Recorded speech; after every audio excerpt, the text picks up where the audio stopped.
Voilà, donc le cours d'aujourd'hui, il est consacré aux droits des salariés en termes de repos quand ils ont effectué des heures supplémentaires, puisque on a vu, enfin, en termes de repos, mais aussi en termes de majoration, nous, on avait travaillé jusqu'à présent avec le cadre légal, d'accord, celui qui sera souvent appliqué, mais il existe d'autres dispositions qu'il faut connaître quand un salarié a effectué des heures supplémentaires. Je vous rappelle que les heures supplémentaires sont pour les salariés qui travaillent à temps plein, donc avec un horaire hebdomadaire de 35 heures par semaine. Toute heure effectuée au-delà de cette 35e heure donne droit à un traitement particulier. Jusqu'à présent, nous avions vu que ça donnait droit à une majoration en termes de salaire, d'accord, une majoration qui était de 25% pour les 8 premières heures effectuées au-delà de la 35e heure et de 50% pour les heures effectuées au-delà de la 8e heure après les 35 premières heures. Donc ça, c'est ce qu'on a vu jusqu'à présent. Maintenant, il existe d'autres dispositions qui vont amener à un traitement. Alors, dans l'idée, le traitement reste le même, mais les droits des salariés ne seront pas les mêmes. Donc, ici, on va s'attarder déjà sur une première chose. La première chose, c'est que les heures supplémentaires, quand elles sont majorées, aujourd'hui, reçoivent un traitement particulier. Alors, je ne vais pas approfondir cette partie-là, puisque ce sont des choses qu'on n'a pas encore vues concernant les cotisations sociales. Mais globalement, un salarié, quand il va être payé, on va lui retenir des cotisations sociales. On aura l'occasion sans doute en milieu d'année ou en fin d'année, de voir un peu toutes ces cotisations et ce pourquoi il y a des prélèvements qui sont faits sur le salaire brut. Je vous rappelle que notre salaire brut, il est constitué du salaire de base, celui qu'on a vu plus généralement, c'était nos 151 heures fois un taux horaire. Et ça nous donnait un salaire, et on ajoutait ça aux différents éléments du salaire, et ça nous donnait un salaire brut au total. Alors, je vais prendre un petit tableau blanc comme à l'habitude pour illustrer mes propos.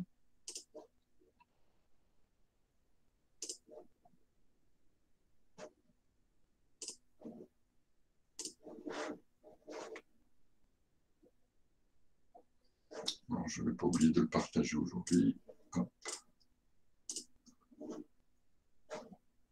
Alors, quand on regarde le haut d'une fiche de paye, si vous avez déjà eu l'occasion de voir le haut d'une fiche de paye, on va remarquer plusieurs choses. D'abord, il y a toujours la même ligne qui s'appelle salaire de base.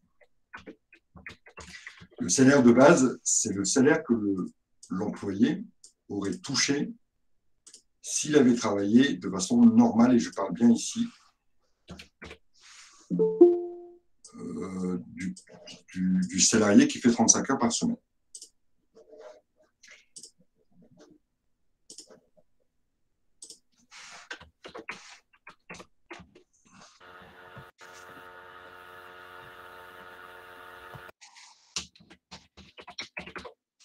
Et ce salaire, il est composé donc de ce fameux salaire de base. Le premier montant que l'on retrouve, c'est le nombre d'heures qui ont été effectuées sur le mois, et on sait qu'on travaille toujours avec 151 heures 67. Ça, ce chiffre-là ne changera jamais. Je ne vous rappellerai pas comment on a fait pour le calculer. Normalement, vous devez le savoir. On a multiplié nos 35 heures par 52 semaines divisé par 12 mois. Ensuite, on va avoir un taux horaire. Donc, imaginons que notre salarié soit payé 10 euros de l'heure. On va lui mettre 11 euros pour être dans la légalité, pour être au-dessus du SMIC. Et donc, obligatoirement, on va retrouver un montant ici. Hop, 151,67 €. En 11 euros, notre salarié, il va être payé.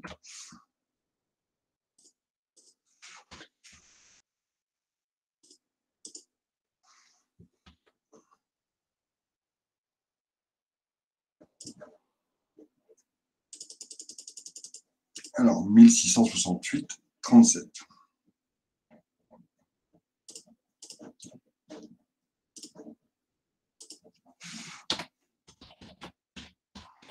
€. imaginons que notre salarié touche en plus une prime.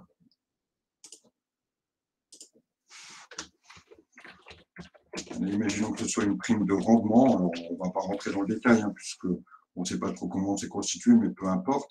On va imaginer que ce salarié touche une prime parce qu'il a bien travaillé, et que cette prime est d'un montant de 200 euros.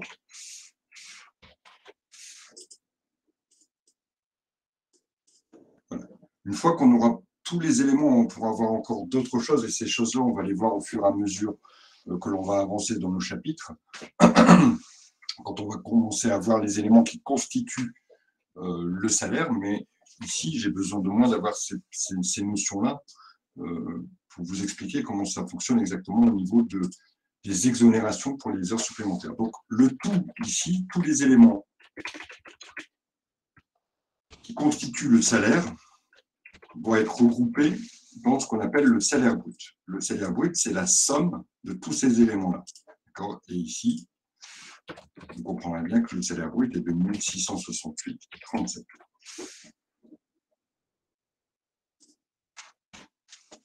« 1868,37. » Est-ce que jusque-là, je suis clair? Pas de problème. Alors, ce salaire brut, il va servir ici de base pour les cotisations salariales. Les cotisations salariales sont éclatées en deux morceaux. D'abord, les cotisations qui vont être prélevées sur le salaire du salarié, qu'on appelle les cotisations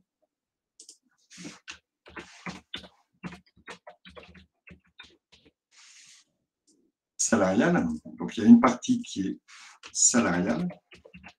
Pourquoi? Parce qu'elles sont prélevées sur le salaire brut. Et à la fin, ce qui va rester, c'est le salaire net, donc celui que le salarié va empocher réellement. Et les cotisations qu'on appelle employeurs, c'est celles que l'employeur va lui aussi payer de son côté.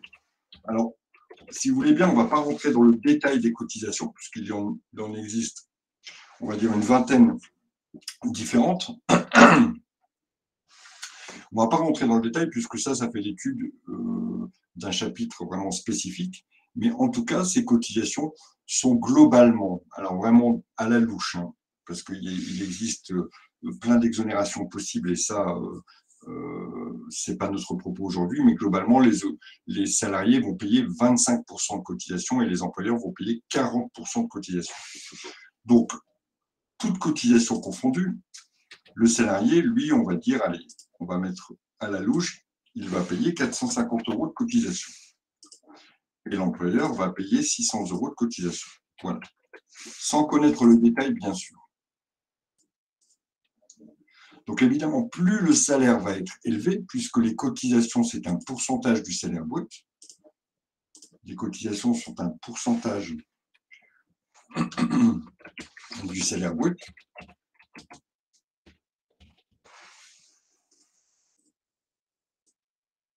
Plus le salaire va être élevé, plus les cotisations vont être importantes et vont venir diminuer le salaire net, puisque le salaire net, c'est celui que réellement va toucher l'employé. Réellement, c'est ce que l'employeur va lui donner, d'accord? Et ensuite, l'ensemble des cotisations, il versera ses cotisations à des caisses. Donc, le salaire net, lui, c'est quoi? Ici, ça va être 1418,37 €, soit le salaire brut moins les cotisations salariales.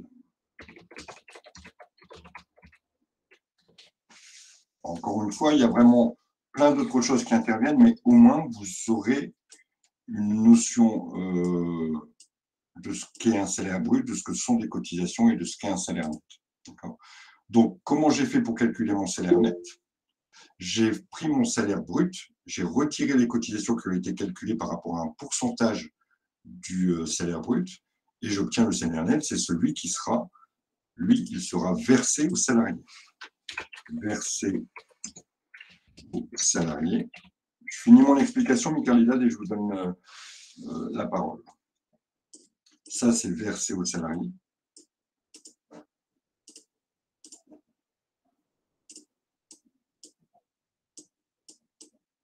le salaire net, il est versé aux salariés, alors que l'ensemble des cotisations qui sont là, qui sont payées et par le salarié sur son salaire brut et par l'employeur, elle, ça, c'est versé aux caisses. Aux caisses de retraite, caisses de maladie, etc. On reviendra en détail sur ça, d'accord? Les cotisations sont versées aux caisses collectrices.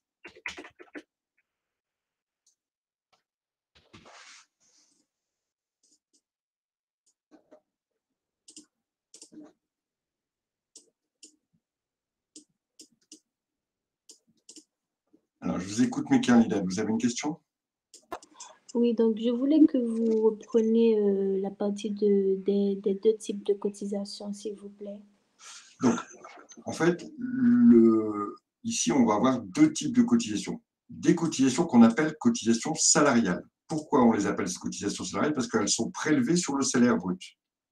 D'accord? Elles sont prélevées sur le salaire brut, ici c'est 450 €, qu'on va retirer du salaire et pour les verser aux caisses. Et vous voyez que notre salarié, il touche finalement son salaire brut moins les cotisations qu'on a retirées de son salaire.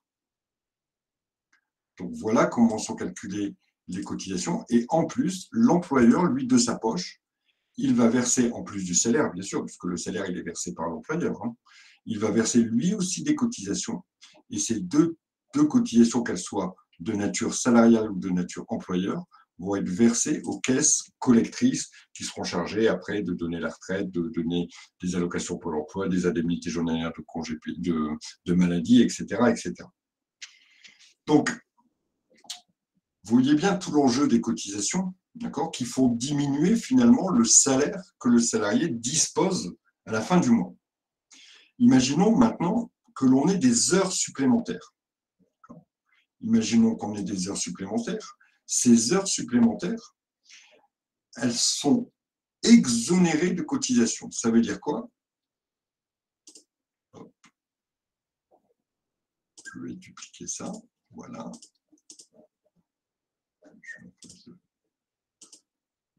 Imaginons qu'à la place d'une prime de rendement, mon salarié ait touché des heures supplémentaires. On va lui mettre des heures supplémentaires.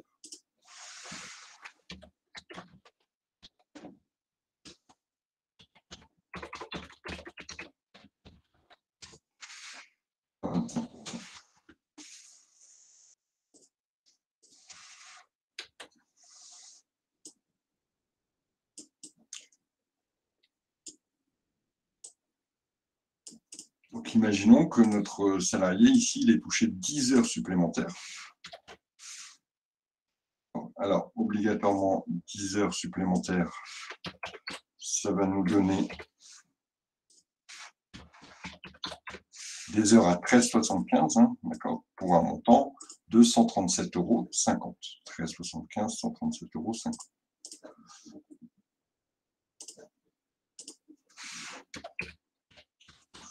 Et exactement comment j'ai trouvé mon 13,75, je l'ai fait 11 fois 1,25. 137,50 €.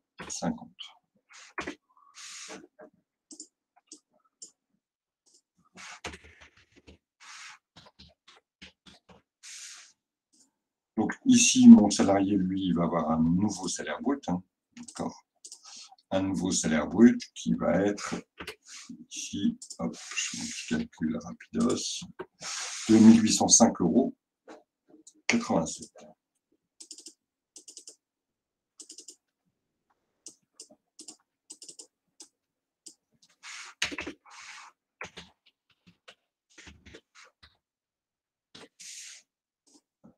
Et ici, qu'est-ce qui se passe? Ces 137 € ne rentrent pas dans la base de calcul des cotisations. Ce qui fait que les cotisations, ici, finalement, on va voir que le salarié va avoir moins de cotisations. Alors que la prime d'assiduité, de rendement, de tout ce que vous voulez, prime d'ancienneté, etc., rentre dans le calcul des cotisations sociales. Ici, les heures supplémentaires sont ce qu'on appelle exonérées de cotisations. Les heures supplémentaires, ici, sont exonérées de cotisations.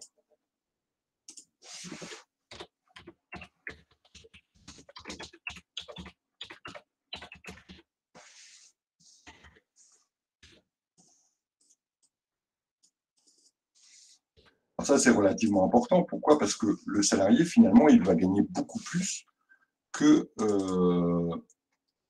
il va gagner plus. Il aura moins de cotisations et obligatoirement moins de retraits sur son salaire. Donc, pour lui, c'est relativement intéressant. Alors, ici, exactement, donc 1805, 1405,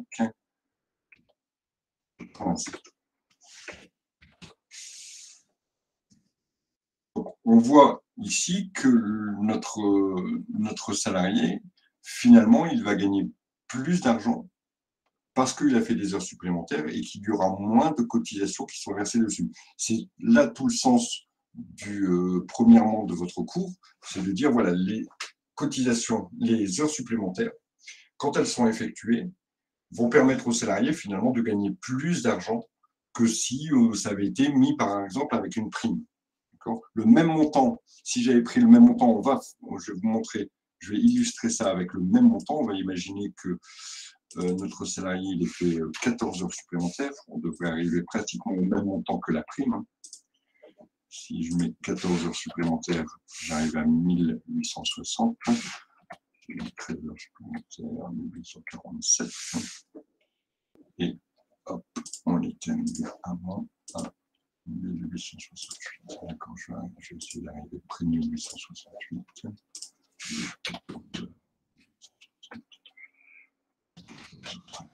1867, parfait. On va imaginer que notre salarié ici, il est fait 14h50 en heures supplémentaires. D'accord, toujours à 13,75, ce qui va lui donner une majoration ici pour son salaire de 199,37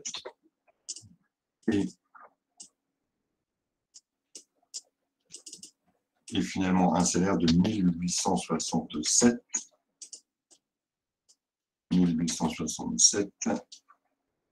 74. Voilà. Donc vous voyez que ici, il avait une prime de 200 €. Ici, il a touché des heures supplémentaires de 199,37, ce qui équivaut à peu près à la même chose. Il a touché 200 € en heures supplémentaires, et alors qu'ici, il a touché 200 € pour une prime.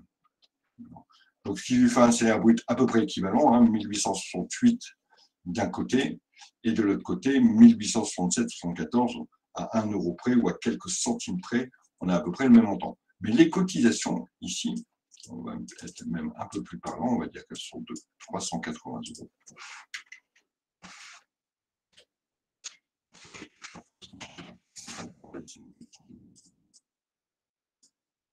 Donc ici, si je retire 400 € de ça, mon salarié va toucher 1467,74 €. Si on compare les deux situations, ici on a une situation où notre salarié a touché des éléments, il a touché notamment une prime il a touché une prime de 200 €. Il gagne au total, dans sa poche, 1418 €. D'accord ? Et le salarié, le mois suivant, il n'a pas touché la prime, mais il a touché des heures supplémentaires. À peu près, pour un montant à peu près équivalent. Mais ici, on remarque qu'il a gagné plus, 1467 €. Encore une fois, c'est dans sa poche. Le salaire brut reste le même. C'est les cotisations sociales ici qui ne prennent pas en compte cette ligne-là et donc qui sont plus basses. Et donc, notre salarié a gagné plus d'argent. C'est en ça où on dit que les heures supplémentaires améliorent le pouvoir d'achat. Pourquoi? Parce que d'abord, en termes de cotisation, il n'y a pas de cotisation dessus, à part la CSG-CRDS, mais ce n'est pas l'objet de notre cours. Dans tous les cas, les cotisations sont moins importantes que s'il avait eu une augmentation de salaire, par exemple, ou s'il avait eu une prime qui, elle, rentre dans le calcul des cotisations. Et ça, c'est un enjeu relativement important, que ce soit pour l'employé ou pour le salarié, pour l'employeur ou pour le salarié, le sort des éléments de salaire par rapport aux cotisations. Et plus encore, le sort aussi des éléments de salaire par rapport à la fiscalité personnelle. C'est-à-dire qu'aujourd'hui, vous payez des impôts sur votre salaire. D'accord ?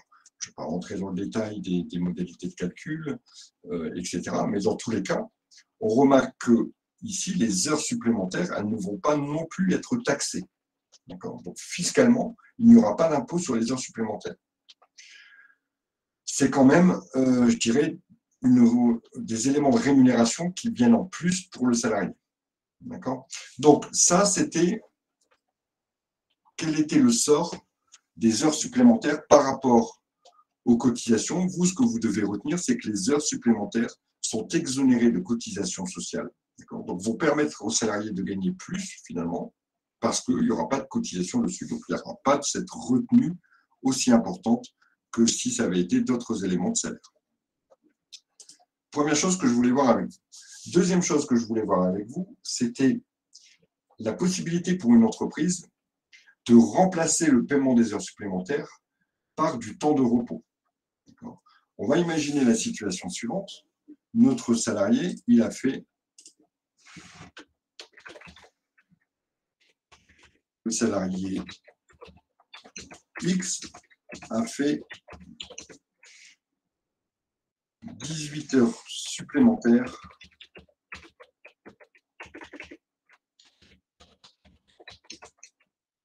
supplémentaires au mois de novembre.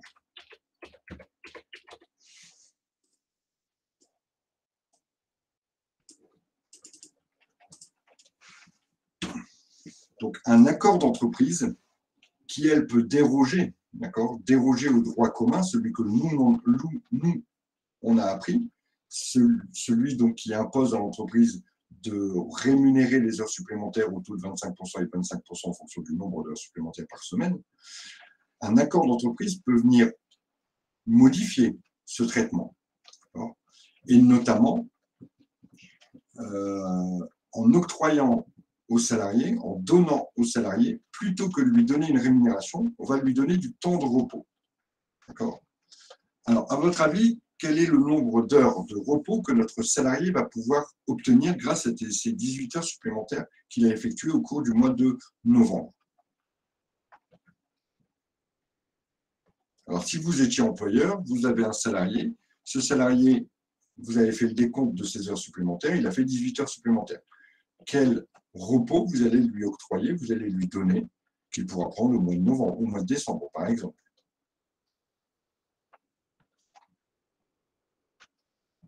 Pas de réponse? Mais si on pouvait répéter, s'il vous plaît? Je répète la question. Un salarié X a fait 18 heures supplémentaires au mois de novembre. Un accord d'entreprise prévoit que l'employeur peut remplacer la rémunération qu'il aurait due au titre de ces heures supplémentaires par du repos. Au lieu de vous donner des heures supplémentaires payées, je vais vous donner du droit au repos. Donc, pour aller prendre une journée, je vous donnerai des congés, entre guillemets, parce que ce n'est pas vraiment des congés. Je vous donnerai des congés que vous pourrez prendre et pendant lesquels vous serez payé, évidemment. À votre avis, quel est le nombre d'heures de repos, de congés, que notre salarié va pouvoir obtenir ici? Rihanna, je vous écoute. C'est 25% pour les 8 premières heures et 50% pour après, enfin pour plus. D'accord. Alors, votre analyse, elle est très bonne. D'accord. Ici, il ne faut pas oublier, vous ne pourriez pas donner 18 heures de repos à votre salarié. Léa, je vous écoute. Avait dit plutôt. Quand c'est 8 heures à 25%, on met c'est 1h15 de repos. Et quand c'est à 50%, c'est 1h30. Voilà. Si je me rappelle. Voilà. Très bien. Donc, finalement, c'est le principe d'appliquer la majoration que le salarié aurait eue s'il avait été payé, de lui appliquer en termes de repos à prendre dans les mois à venir. Donc ici, notre salarié, s'il a effectué 18 heures supplémentaires au cours du mois de novembre, ça ne nous renseigne pas trop, parce qu'on ne sait pas si ce sont des heures à 25, des heures à 50, et on ne sait pas non plus si éventuellement dans ces 18 heures, il y en a 25 ou il y en a 50. Alors on va maintenant être un peu plus précis. On va imaginer que ce salarié a fait 10 heures à 25%. Si elles avaient été payées, elles auraient été majorées de 25%. D'accord ? Et on va imaginer qu'il a fait 8 heures à 50%. Donc ça nous fait nos 18 heures supplémentaires ici. Donc les 10 heures à 25% vont lui donner le droit à 12h50 de repos. 12 heures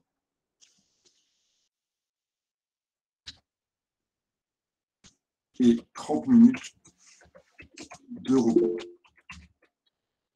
Michael Nidal, je sais déjà votre question. Comment vous avez trouvé 12h30, monsieur? Est-ce que j'ai pas raison? Non, c'est pas ça. En fait, j'ai remarqué que vous avez mis 10 heures à 25%.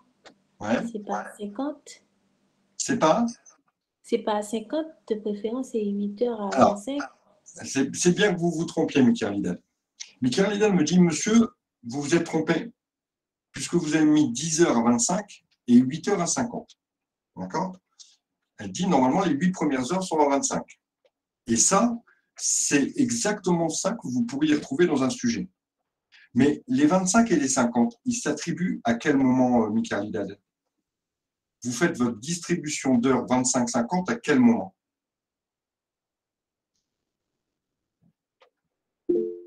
Léa? À partir du moment où on dépasse les 8 heures en une semaine. Par exemple, si on fait plus de 8 heures en une semaine. C'est la dernière partie qui m'intéresse. En une semaine, donc là, on n'a pas le détail des semaines, Michael Nidal. Il pourrait très bien avoir effectué, par exemple, 2 heures la première semaine, c'est des heures à 25, 2 heures supplémentaires la première semaine, ce sont des heures à 25, 2 heures la deuxième semaine, ce sont des heures encore toujours à 25, 4 heures la troisième semaine, ou 3 heures plutôt la troisième semaine, ce sont toujours des heures à 25, etc., etc.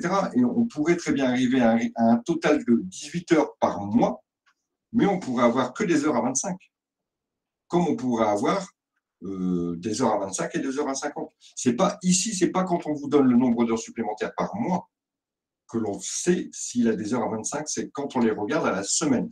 Alors, je vais essayer de retrouver le jam qu'on avait fait ensemble la fois dernière pour essayer de reprendre un exemple. Hop. Tac, tac, tac, tac, tac. Le jam.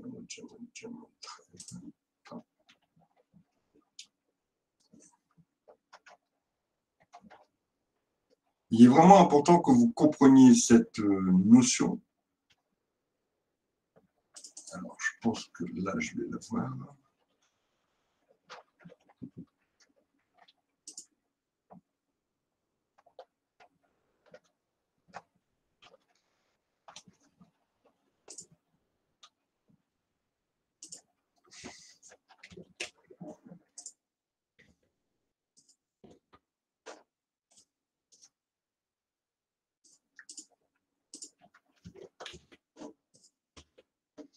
Je vais vous basculer sur le jam qu'on avait fait la semaine dernière pour vous montrer, Michael Nidal, l'erreur qu'il ne faut pas faire.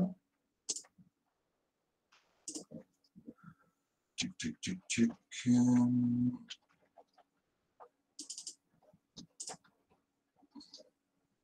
Vous voyez ici notre salarié. Au total, dans le mois, c'était une étude que l'on avait faite, dans le mois, il a effectué, si on compte au total, il a effectué 39 heures supplémentaires. Dans le mois, il a effectué 39 heures supplémentaires. Or, il aurait eu 33 heures payées à 25 et 6 heures payées à 50. Il n'a pas eu 8 heures payées à 25 et tout le reste payé à 50. La distribution des heures payées à 25 et payées à 50, elle se fait semaine par semaine. Donc, il est tout à fait possible que notre salarié ait travaillé 18 heures au total sur son mois, comme ici, il avait travaillé 39 heures, et qu'ensuite, la répartition nous donne une répartition qui ne soit pas selon ce que vous pensez, parce que la répartition, les plus et moins 8 heures, c'est pour une semaine, ce n'est pas pour le mois. Le mois, on fait le total des semaines, tout simplement. Est-ce que vous avez compris, Michael Nidal, ou vous vous êtes trompé en me disant ce que vous m'avez dit? Oui, ça va. Oui, mais c'est bien que vous posiez la question. Donc du coup, cette règle, c'est plus pour les semaines, d'après ce que j'ai compris. Voilà. Et quand ça concerne le mois, on fait juste le total. Voilà, le mois ne permet pas de dire s'il y a des heures à 50 ou s'il y a des heures à 25. Ici, c'est pour ça que je vous avais dit dès le départ, le salarié, il a fait 18 heures. On pourrait très bien avoir 18 heures à 25%, sans aucun problème. S'il a fait 3 semaines avec 6 heures supplémentaires et une semaine sans heures supplémentaires, on aurait 18 heures à 25. D'accord ? Donc, surtout ne pas faire l'erreur. Quand on apprécie la répartition entre 25 et 50%, c'est par semaine. Ensuite, vous additionnez et vous retrouvez ce que vous voulez. Donc ici, ce que je vous disais, donc notre salarié, il a fait 18 heures qui sont réparties comme ça, 10 heures à 50, à 25 et 8 heures à 50. Et ça, c'est comment j'ai trouvé ça, c'est parce que j'ai fait mon petit calcul à la semaine. Ici, je n'ai pas pris le détail puisque ce n'est pas ce qui m'intéresse ici. Donc, quand je majore 10 heures de 1,25, j'obtiens 12h30. D'accord ?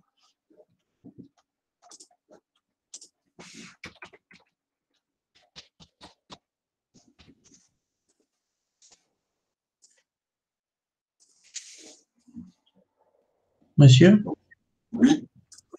s'il vous plaît, l'écran. Ah, pardon, excusez-moi. Merci. Comme moi je le vois, je ne fais pas attention. Bon, j'ai fait simplement 10 heures multiplié par 1,25. Ça me donne 10h50, ce qui équivaut à 10 heures multiplié par 1,25. Je vais marquer mon calcul à côté. Hein. C'est 10 heures multiplié par 1,25 qui est égal à 12,50, soit 12h30 ou 12,5 heures.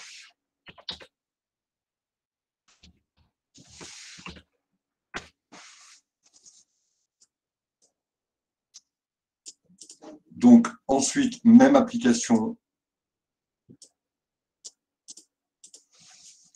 pour les heures à 50%. Bien sûr, ici, j'aurai 12 heures de repos qui seront attribuées à mon salarié. D'accord, comment j'ai fait? J'ai fait mes 8 heures fois 1,50 cette fois-ci, puisque si elles avaient été payées, elles auraient été payées à 50%. Donc, ça me donne 12 heures. Au total, mon salarié, pour avoir fait 18 heures supplémentaires, il aura le droit à 24 heures.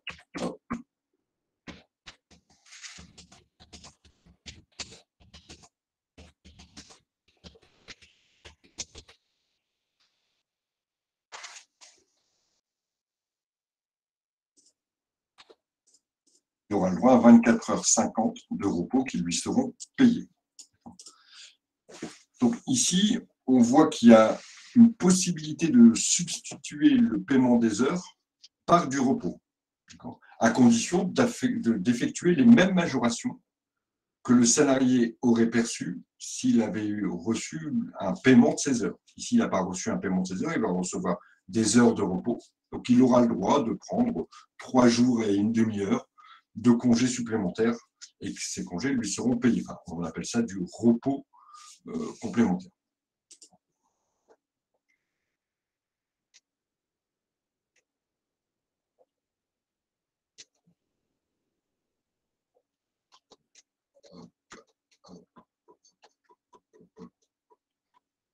Alors, on va maintenant parler, avant toute chose, d'abord des majorations. Alors, ce n'est pas très compliqué, hein. Je rappelle juste que les majorations de 25% peuvent être modifiées. Tout ça par un accord d'entreprise.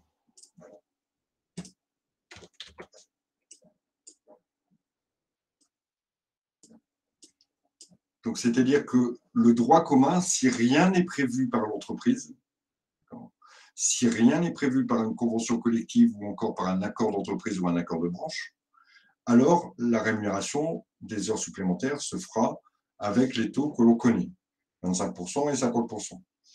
Toutefois, un accord d'entreprise peut prévoir que la rémunération des heures supplémentaires soit inférieure aux 25%. sans être inférieur à 10%. C'est-à-dire que c'est le minimum, 10%. Dans certaines entreprises, l'employeur a soumis aux salariés le fait que les heures supplémentaires ne soient plus payées à 25%, mais par exemple à 15%. S'il a recueilli suffisamment d'adhésion de ses salariés, alors il mettra en place ce système, qui vient donc déroger au droit commun qui nous dit que c'est 25 et 50.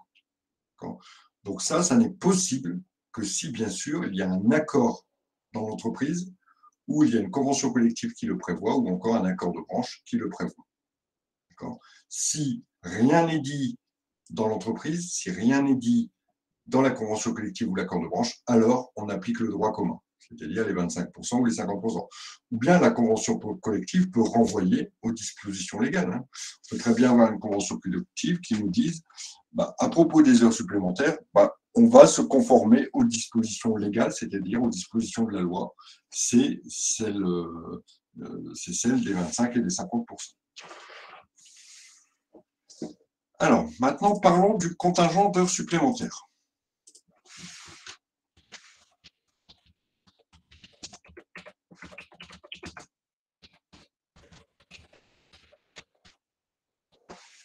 Alors, qu'est-ce que le contingent d'heures supplémentaires? Est-ce que quelqu'un pourrait me le définir?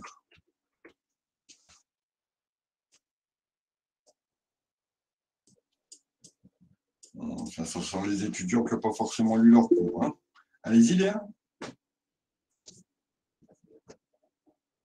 Léa, je vous écoute. Vous avez levé la main. C'est le nombre d'heures fixées par une entreprise. Le nombre d'heures supplémentaires annuelles. Je préfère. Voilà, alors on a à peu près une idée de ce que sont les contingents, le contingent d'heures supplémentaires. Léa nous en a déjà donné une petite définition. C'est un quota, un quota d'heures supplémentaires maximum annuel que le salarié va pouvoir faire dans l'entreprise. Alors là où je suis un petit peu moins d'accord avec vous, Léa, c'est que ce n'est pas forcément fixé par l'entreprise.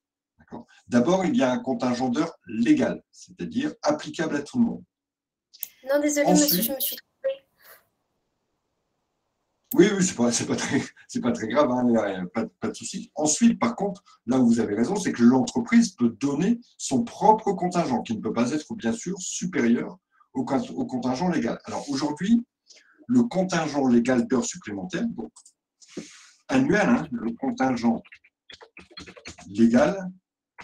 Alors quand je dis légal, c'est celui applicable au minimum à tous. C'est celui qui est défini dans la loi.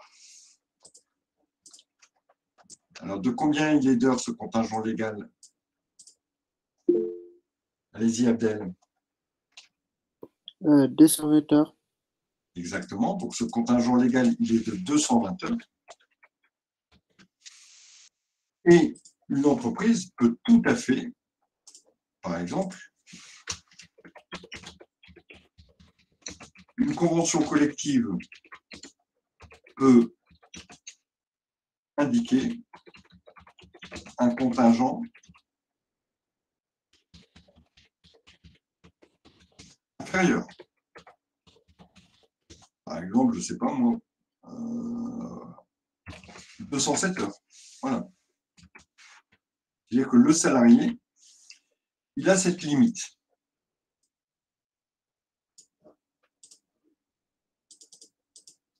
D'abord, une première limite qui est légale. Si la convention collective, si l'entreprise n'a rien mis en place, alors on se réfère au contingent légal.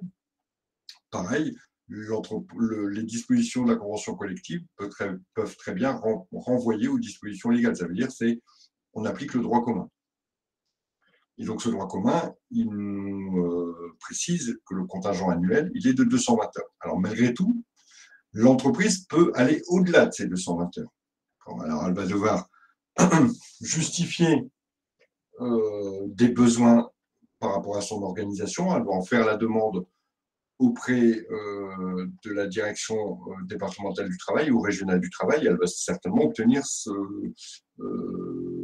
cette possibilité d'aller au-delà. Maintenant, que se passe-t-il quand le salarié va au-delà des 220 heures annuelles? Le salarié va bénéficier de droits supplémentaires. Donc, un salarié qui a fait, en novembre, il a un cumul d'heures sup de 218 heures.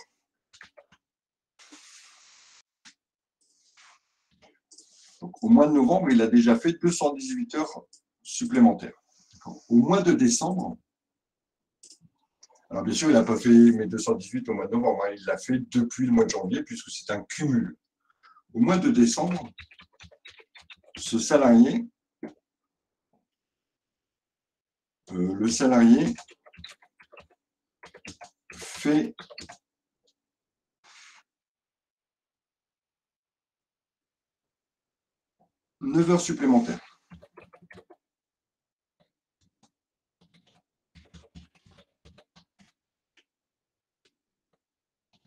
Que se passe-t-il dans ce cas-là?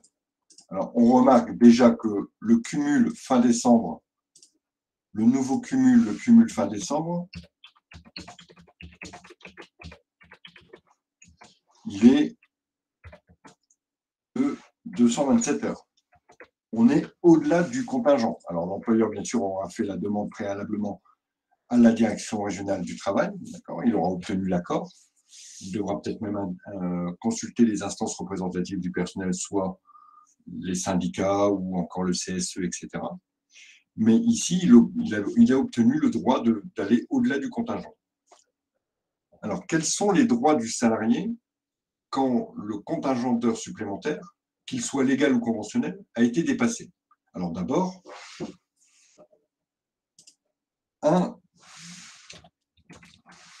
les heures sup sont majorées, évidemment. Donc, il va obtenir une majoration de ces heures supplémentaires, comme on l'a vu précédemment. C'est du classique. Selon ce que j'appelle le droit commun, ou le droit applicable, c'est-à-dire à 25% et à 50% pour ces heures-là. Mais en plus de ça, il va avoir un droit supplémentaire. Il a un droit supplémentaire, en plus, un droit à la compensation obligatoire en repos. Ça, c'est ce qu'on appelle le corps.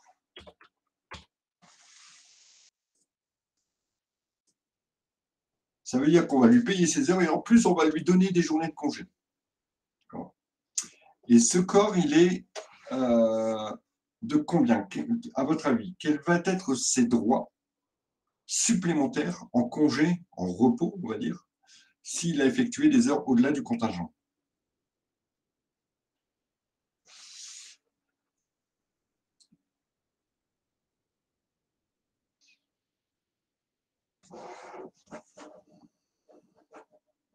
Reprenez la question, s'il vous plaît, monsieur. Les heures qu'il a effectuées au-delà du contingent vont lui donner des droits. D'abord, elles sont payées. Ici, au mois de décembre, il aura le droit à 9 heures supplémentaires. Imaginons que ce soit des heures à 25. Il aura le droit des heures à 25%, 9 heures payées à 25. Mais en plus, il va avoir le droit à une compensation en repos. D'accord? Un repos compensateur, un repos obligatoire. Non, c'est pas ici, j'ai marqué compensation, c'est droit à contrepartie.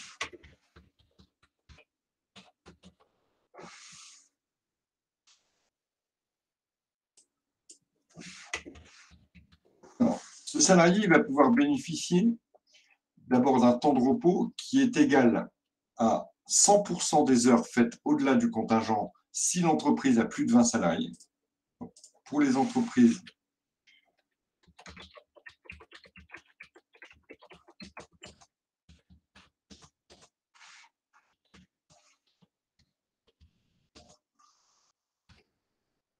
la contrepartie obligatoire en repos, elle est de 100% des heures effectués au-delà du contingent.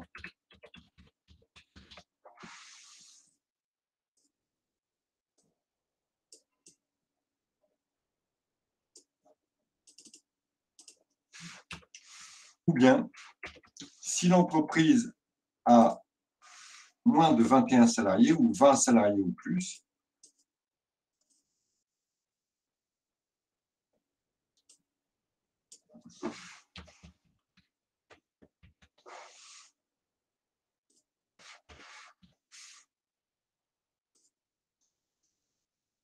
il aura le droit à 50% de temps de repos obligatoire des heures effectuées au-delà du contingent.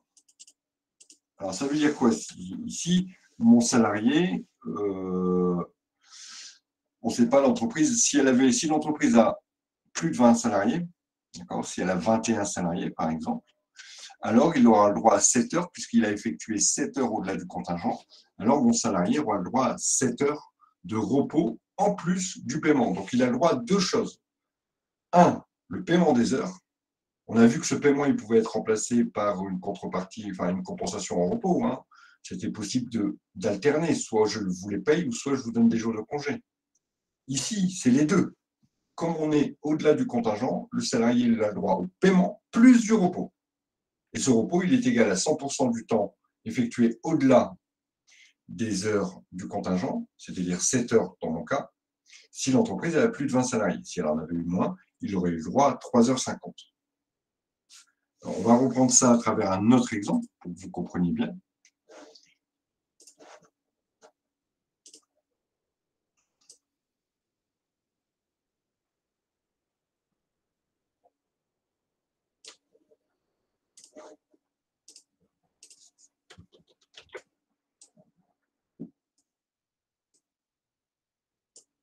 Je vais vous laisser réfléchir 2 minutes sur le cas. Donc, Nicolas Zartier est un salarié d'une entreprise qui fabrique des emballages plastiques. La convention collective de la plasturgie fixe le nombre d'heures supplémentaires à 130 heures. On voit ici qu'on est largement en dessous du contingent légal, qui est de 220 heures. C'est un droit, pas de souci. Son entreprise emploie 30 salariés. Au cours du mois de novembre, il a effectué 20 heures supplémentaires, portant son total annuel à 142 heures. Donc, il était à 122 avant. Fin octobre, il était à 122 heures. Avec les 20 heures supplémentaires, il a effectué maintenant 142 heures. On voit que d'abord, il faut se poser la question. Est-ce que le contingent est dépassé? Oui, il est dépassé, puisqu'il était de 132 heures. Quelle est la contrepartie qu'il va pouvoir obtenir? Je vous laisse réfléchir 2 minutes.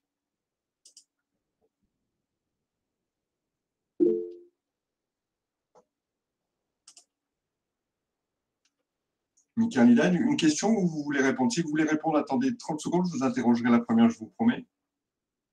Si c'est une question, je veux bien y répondre. On va d'abord laisser un petit peu tout le monde réfléchir.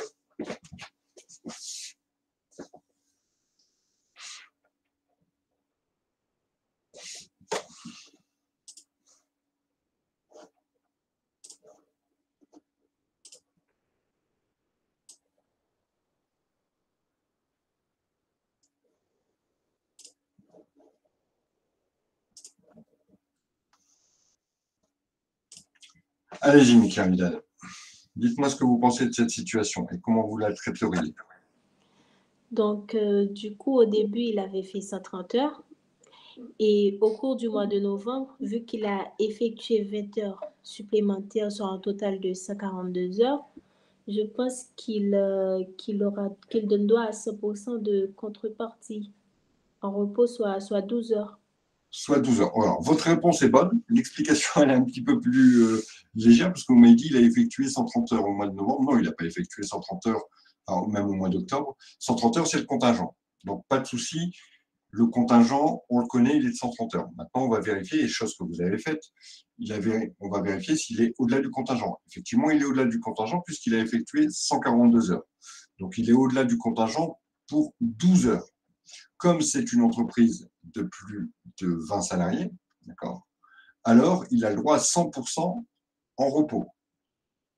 Donc ici, 12 heures vont donner 12 heures de repos en plus, bien sûr, de la rémunération qu'il va toucher.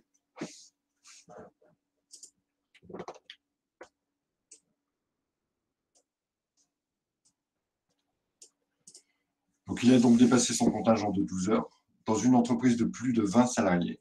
Cela lui donne droit à 100% de contrepartie obligatoire en repos, soit 12 heures. Évidemment, ça c'est la deuxième partie. La première partie étant le paiement des heures supplémentaires qu'il a effectuées au titre du mois de novembre. Oui, Abdel, je vous écoute. Monsieur, s'il vous plaît, je n'ai pas bien compris. D'accord. Vous pouvez expliquer. Je réexplique. Donc, dans la méthode, quand vous êtes face à une situation comme celle-ci, vous allez donc d'abord vérifier est-ce que le salarié a dépassé le contingent. Le contingent est de 132 heures, le salarié a effectué au total 142 heures, cumulant toutes les heures supplémentaires du mois de janvier à fin novembre. Donc, notre salarié a dépassé le contingent.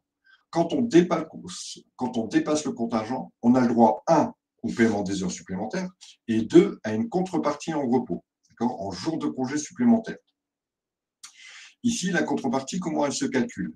On va faire la différence entre les heures, le cumul d'heures effectuées et le contingent. 142 heures moins 130 heures, il a donc effectué 12 heures au-delà du contingent. Ces 12 heures vont lui donner droit à 12 heures de repos, donc 12 heures de congé supplémentaire, parce que l'entreprise fait plus de 20 salariés. Si l'entreprise avait fait moins de 20 salariés, enfin moins de 21 salariés, puisqu'à 20 salariés, c'est l'application basse, le salarié aurait eu le droit qu'à 50% de repos supplémentaires, donc il n'aurait eu le droit qu'à 6 heures, puisque ici, il a effectué 12 heures au-delà des heures du contingent. Rihanna, je vous écoute. Et du coup, s'il ne dépasse pas le contingent, ça veut dire que c'est la règle du 25% et du 50% qui s'applique, c'est ça? Bien sûr. Ok. Oui. D'autres questions? Alors, Bérence, je vous écoute. Et après, en fait, j'essaie un peu de comprendre. Donc, si un salarié effectue des heures supplémentaires par mois, il est rémunéré. Et ensuite, en fin d'année, on calcule encore s'il a dépassé les heures fixées par la contingence, il est encore rémunéré. Alors, oui, bien sûr. Alors, évidemment, pour atteindre 220 heures ou pour atteindre le contingent quand il est conventionnel, on n'atteint pas le contingent dès le premier mois. C'est une évidence. On ne peut pas faire 130 heures ou 220 heures d'heures supplémentaires par mois. C'est impossible. Mais il se peut très bien qu'au rythme de 20 ou 25 heures supplémentaires par mois, on arrive très vite à ce contingent au bout de 6, 7, 8, 9, 10 mois. Donc, on surveille le cumul des heures supplémentaires. Et dès que le salarié a dépassé le contingent, il a toujours le droit à sa rémunération classique, mais en plus, il aura le droit à du repos, à une contrepartie obligatoire en repos qui équivaut à 100% des heures effectuées au-delà du contingent. Mais vous avez raison sur votre analyse. D'autres questions? Non, je pense que ça va vous permettre d'effectuer complètement votre DM maintenant. Abdel, je vous écoute. Monsieur, là, comme il a plus de 20 salariés, alors le contingent est de 100%, c'est ça? Alors, je n'ai pas bien compris votre question. Est-ce que vous pouvez parler plus fort? Allez-y. Là, j'ai dit, comme il a plus de 20 salariés, alors le contingent est de 100%, c'est ça? Alors, ce n'est pas le contingent, c'est le repos qui est de 100% des heures effectuées, au-delà du contingent. Le contingent, il est le même pour toute l'entreprise. Donc, quand l'entreprise fait plus de 20 salariés, alors la contrepartie, elle est de 100%. Si l'entreprise avait moins de 21 salariés, alors la contrepartie serait de 50% des heures effectuées. C'est du repos, hein. On parle bien de repos ici. Hein. D'accord, monsieur, merci. Pas d'autres questions? Non? Alors, juste une petite remarque. Hein. Je suis désolé d'insister sur ce point, mais j'ai un petit outil qui me permet de voir que seuls 9 d'entre vous ont vu le cours pour aujourd'hui. Normalement, le principe, c'est que maintenant qu'on a pris le rythme, les cours, quand je les mets liés à la leçon d'aujourd'hui, vous devez les avoir vus. Normalement, je ne dois faire ici que pointer les points les plus difficiles, vous réexpliquer, vous donner des exemples et éventuellement répondre à vos questions sur les choses que vous n'auriez pas comprises. Il est important que vous ayez ce travail-là, parce que vous voyez, là, aujourd'hui, on n'a pas fini. D'accord ? On n'a pas fini et je vais devoir grignoter sur les applications pour finir le cours d'aujourd'hui, pour pointer les points les plus importants. Bon, il n'y a plus grand-chose à faire, mais normalement, on aurait dû finir si vous aviez vu le cours et si j'avais pu aller un peu plus vite et ne pointer que les points. Donc, je vous interpelle encore une fois sur le fait de bien voir le cours avant la séance visio, de façon à ce qu'on aille un peu plus vite et surtout qu'on ne perde pas de temps et pas de temps sur le programme que l'on a à faire. Quand je compte sur vous pour la prochaine fois, soit préparer l'application ou soit voir le cours quand c'est une partie courte qui a besoin d'être approfondie par la séance. Ça marche pour tout le monde? Bon, ben, si c'est clair pour tout le monde, on va se quitter ici et on se retrouve donc mercredi. Alors pour mercredi, normalement, je fais juste un petit check de la séance. On terminera rapidement ça. Bon, il n'y a plus grand-chose à faire, mais on terminera rapidement cette partie-là. Et mercredi, on a une étude de cas, une application à voir. C'est la SA Jordine que vous voudrez bien préparer, s'il vous plaît. Voilà. Écoutez, je vous souhaite une bonne soirée à tous et on se retrouve mercredi pour la suite. Ciao tout le monde. Au revoir. Michaelida, lui. Oui, monsieur, je voulais savoir, en fait, on indique, dans la règle, on dit que pour les entreprises de plus de 20 salariés, donc ce sera à 100%. Donc, et après, on a dit que pour les entreprises de moins de 21 salariés, ce sera à 50%. Donc, du coup, si c'était à 20, est-ce que ce serait à 100% ou à 50%? Quand Genre, on dit parce que plus de 20, Mhm. ça ne comprend pas 20. D'accord? Ça Donc, comprend plus de 21? 20, c'est à partir de 21. D'accord, Okay? Donc, une entreprise de 20, c'est 50%. d'accord. Ça marche? Oui, ça marche. Merci beaucoup. Allez, bonne soirée à tous. Salut. Au revoir.